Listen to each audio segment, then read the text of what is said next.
Well, this weekend we will be losing an hour of sleep because it's daylight saving time. So you'll be springing ahead, moving your clocks ahead 1 hour. Our Health Beat anchor Anne-Marie Tiernan's in studio today to explain why this can be a rough time for your kids. Hi, Ann. Well, hey there, Scott. Boy, you're talking about caffeine. That can impact our sleep. Also, the time change. Just an hour this Sunday, but that 1 hour really can throw us off. And if you happen to be a third grader, the timing could not be worse. That's because third graders are beginning the statewide iRead test on Monday. There is no window for them to catch up, so we have to plan ahead. Dr. Suzanne Grannon from the Community Health Network is a new member joining us today for the Ask the Doctor team, and she joins us here today. Thanks for coming. Thank you for having me. So we're talking about sleep, daylight saving time. You're a pediatrician. You see kids in your office day in and day out. Are our kids getting enough sleep?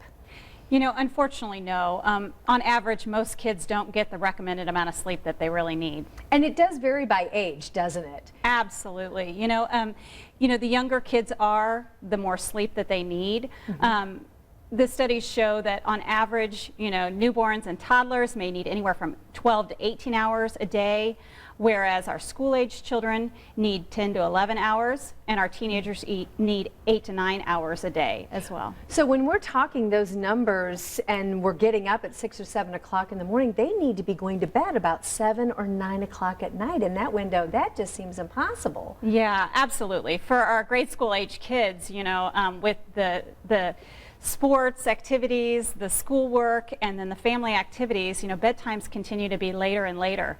And I think the average 12-year-old goes to bed around 9 p.m. That only gives them about 9 hours of sleep at night. Which is below what's recommended. Not enough. Right. So are you an advocate for catching up on the weekends and maybe sleeping in a little bit later? Absolutely. And especially for the teenagers, enough sleep is really vital, especially when their bodies are growing so quickly during this stage of their life. And so if we can have them not scheduled every minute, especially on the weekends, and allow them to catch up a little bit, that's really important. Yeah, and if you're a type A mom, maybe you just need to schedule the sleep for your kids. And when they're not getting enough sleep, what are some of the signs? How does that affect them socially, emotionally, physically?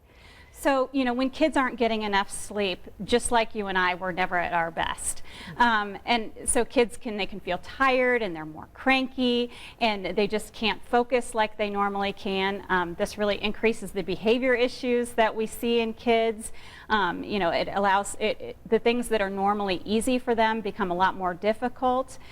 They become more clumsy when they're playing their favorite sport or their favorite instrument. Yeah, and it does, as you said, impact their growth. The lack of sleep. Absolutely. So that was the other thing that we definitely tell parents is if your child is not getting enough sleep, they aren't going to, attain their optimal growth. And it can also impact their immune system, and that's what keeps us healthy. So real quickly with the Time Change Sunday, what can we do starting today to help our children ease in that transition? So with the time change coming up in daylight savings time, what we recommend is actually backing up your child's bedtime by 10 or 15 minutes each night to kind of help ease that transition. All right, so that starts tonight. Thank you, Dr. Susan Grannon, for joining us. So if your kid's bedtime is 8:30 tonight, 8:20, 8:10, 8 o'clock, back it up. And hopefully, Scott, that'll make next Monday morning a lot easier. Back to you. That can be a challenge for parents getting those kiddos to bed earlier and earlier. All right.